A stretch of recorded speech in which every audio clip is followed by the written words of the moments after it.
अल्लाह के नाम से शुरू जो बड़ा मेहरबान निहायत रहम वाला है। कंप्यूटर साइंस की पेयरिंग स्कीम जो है वो डिस्कस करेंगे। यहाँ पर टॉपिक मैंने टाइप किया है computer science paper scheme 12th class 2023, जो लेटेस्ट स्कीम है उसके बारे में बात कर रहा हूँ। इसके हक़ाइक़ के बारे में आपको बताता हूँ कि स्कीम बेसिकली होती क्या है। लेकिन सबसे पहले हम लोग पैटर्न देख लेते हैं, फिर उसके बाद स्कीम देखेंगे। पहले पैटर्न के अंदर जो है ये है कि एमसीक्यूज़ होते हैं, शॉर्ट क्वेश्चंस होते हैं और लॉन्ग क्वेश्चंस होते हैं। एमसीक्यूज़ 15 मार्क्स के, शॉर्ट क्वेश्चन 36 मार्क्स के और लॉन्ग क्वेश्चन 24 मार्क्स के। बेसिकली आपके बुक के जो है वो दो पार्ट्स हैं, एक एमएस एक्सेस का है और दूसरा सी लैंग्वेज का है। इसको 3 पार्ट्स में भी डिवाइड किया जा सकता है, आगे बताता हूँ कि कैसे। लेकिन ये जो है एमसीक्यूज़ जो 15 मार्क्स के होते हैं, पेरेंट स्कीम में आपको पता चल जाएगा कितने मार्क्स के जो एमसीक्यूज़ हैं वो कहाँ से आते हैं। इसी तरह से आपको मज़ीद ये भी पता चलेगा कि शॉर्ट क्वेश्चन जो है वो कहाँ से कितने आते हैं, और इसी तरह से लॉन्ग क्वेश्चन भी आपको पता चलेगा कि एमएस एक्सेस से आपको कितने आते हैं और कितने आपको अटैम्प्ट करने पड़ते हैं। और इसी तरह से ये जो हमारे पास सी लैंग्वेज है इसमें से कितने आते हैं और आपको कितने अटैम्प्ट 15 मार्क्स के आते हैं। और शॉर्ट क्वेश्चन जो है 9 एक पार्ट के अंदर होते हैं, क्वेश्चन नंबर 2, 3, 4 एक पार्ट के अंदर 9 होते हैं, आपको 6 अटैम्प्ट करने पड़ते हैं, यानी कि एक पोर्शन 12 नंबर का होता है। और लॉन्ग क्वेश्चन जो है एमएस एक्सेस से 1 अटैम्प्ट करना पड़ता है, और जो हमारे पास सी लैंग्वेज उसके 2 अटैम्प्ट करने पड़ते हैं। हर क्वेश्चन 8 नंबर का होता है, 8 3 24।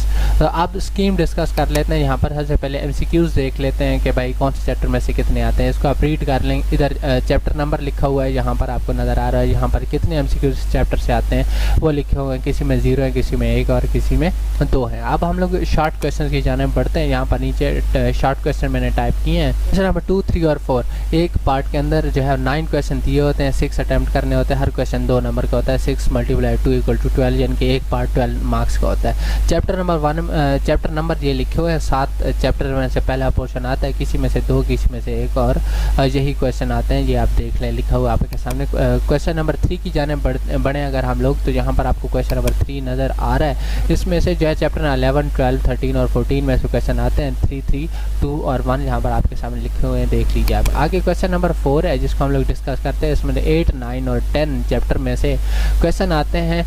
चैप्टर नंबर ये 8, 9 और 10, और इसमें से 2, 3 और 4 क्वेश्चंस आते हैं। इसमें से 2 और इसमें से 3 और इसमें से 4, यानी कि सी लैंग्वेजेस के अंदर हमारे सी लैंग्वेज में से 2 पार्ट आते हैं, और एमएस एक्सेस में से सिर्फ पहला पार्ट आता है। साथ हम लोग जो है वो लॉन्ग क्वेश्चन की तरफ बढ़ते हैं। यहाँ पर आपको ये नज़र आ रहे हैं लॉन्ग क्वेश्चन।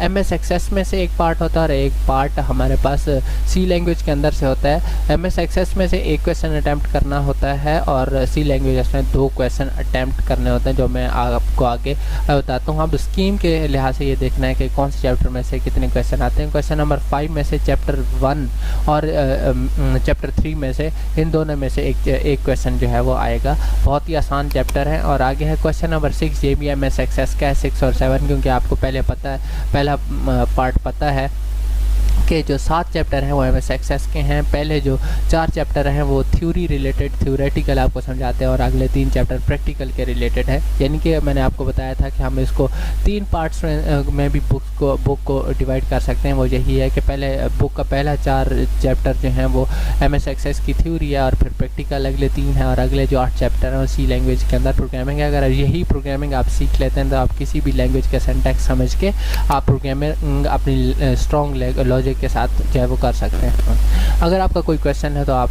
पूछ सकते हैं। यहाँ पर क्वेश्चन नंबर जो 6 होता है वो चैप्टर में 6 और 7 से आता है। अब जो सी लैंग्वेज वाला पार्ट होता है वो नीचे मैंने लिखा हुआ है। सी लैंग्वेज के अंदर क्वेश्चन नंबर 7, 8 और 9 आते हैं। इसके लिए एक्सपेक्टेड हैं जो स्कीम के रिलेटेड है, चैप्टर नंबर 8, 9 और 11 है। 8 के अंदर जो है ये सी की बेसिक्स हैं, और यहाँ पर प्रोग्रामिंग है, और यहाँ पर भी प्रोग्रामिंग के रिलेटेड जो स्ट्रॉन्ग चैप्टर है वो 9 और 11 है। इसके अंदर जो है हम लोगों ने यही पेरेंट्स की स्कीम डिस्कस करनी थी। अगर आपको इसके रिलेटेड कोई क्वेश्चन है तो आप पूछ सकते हैं कमेंट्स में। Thank you very much, good bye.